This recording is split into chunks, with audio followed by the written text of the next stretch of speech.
Why do Western anti-Russian sanctions sometimes fail to work? How does Russia manage to circumvent them? And how is Brussels trying to prevent this? More about this in our next story.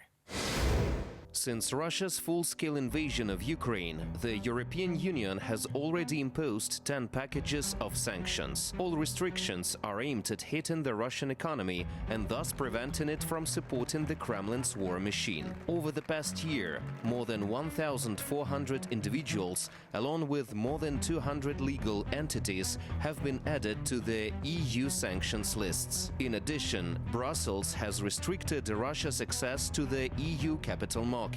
This has increased Moscow's borrowing and transaction costs for sanctioned entities, gradually undermining Russia's industrial base. From October 2021 to October 2022, EU exports to Russia fell by 52%. Moreover, a price cap was introduced on Russian gas and oil. This has significantly reduced the replenishment of the Russian state budget through the sale of hydrocarbons.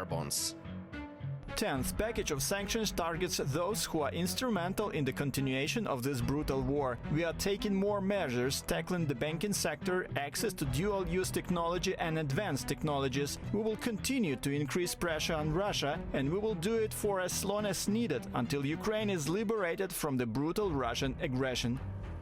Given the dependence of Russian industry on imports of high-tech goods, mainly from the West, the key question in the short to medium term is whether Russia will be able to find a replacement. Therefore, Moscow is trying its best to address this issue through import substitution, as well as through parallel imports. The first one is not very successful. However, according to the Federal Customs Service of Russia, from March to December 2022, the volume of parallel imports reached as much as $20 billion, or approximately 2.4 million tons of goods.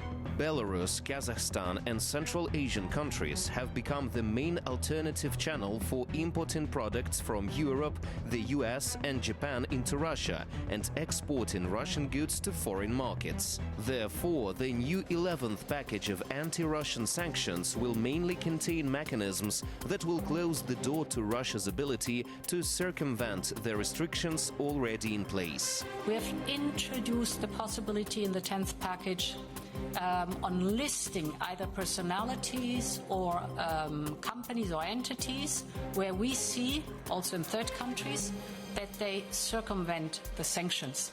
So a bundle of measures taken already, but this is certainly not enough, and therefore the 11th package of sanctions will also and mainly deal with the question of circumvention and how we can get against it, go against it.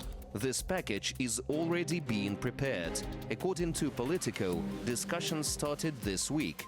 The 11th package is expected to be adopted by the end of April. So how will the European Union close the loopholes for the circumventing sanctions? We will see this very soon.